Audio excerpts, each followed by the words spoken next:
Tonight, the historic federal indictment against Donald Trump is, quote, ridiculous, at least according to the former president, speaking to a packed house here in Georgia today.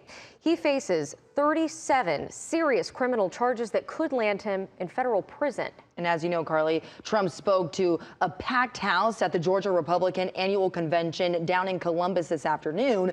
This was his first campaign rally since being indicted over alleged mishandling and willful refusal to turn over classified documents. The 76-year-old blasted the charges as baseless. Atlanta News First political reporter Doug Reardon was there. He reports from Columbus, about 90 miles southwest of Atlanta.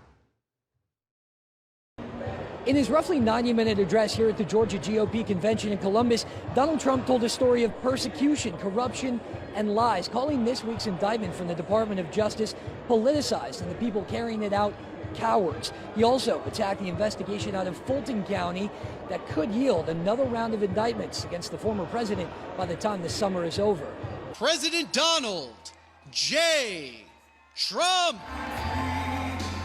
Thank you very much. The former president didn't make the crowd of over 2,000 wait long to hear his thoughts on this week's federal indictments. As far as the joke of an indictment, it's a horrible thing. It's a horrible thing for this country. Calling the charges from the Justice Department, quote, ridiculous, baseless, and election interference, Trump also didn't hold back on deriding another potential legal hurdle, a case out of Fulton County examining his alleged election meddling after the 2020 vote. Right here in Georgia, you have a lunatic Marxist district attorney of Atlanta who they say is coming after me over a perfect phone call.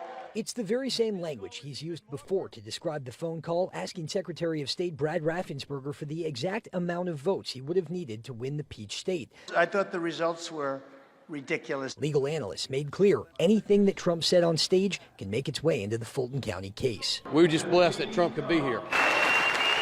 But the former president's legal troubles seem to matter very little to the people in attendance this weekend. Look, y'all all knew the indictments were coming. We all knew that. I mean, this was not news for all of us. We knew that because they're coming after them. They've been doing it for 6-7 years. Georgia Governor Brian Kemp was absent from the convention, but delegates and attendees felt confident heading into a fast-approaching 2024 election cycle. The Republican Party of Georgia is strong, and we believe it's going to be doing great things in the near future. Trump is scheduled to appear in federal court in Miami this coming Tuesday. You can count on Atlanta News First for all your coverage when that happens. We're in Columbus. Doug Reardon, Atlanta News First. Now to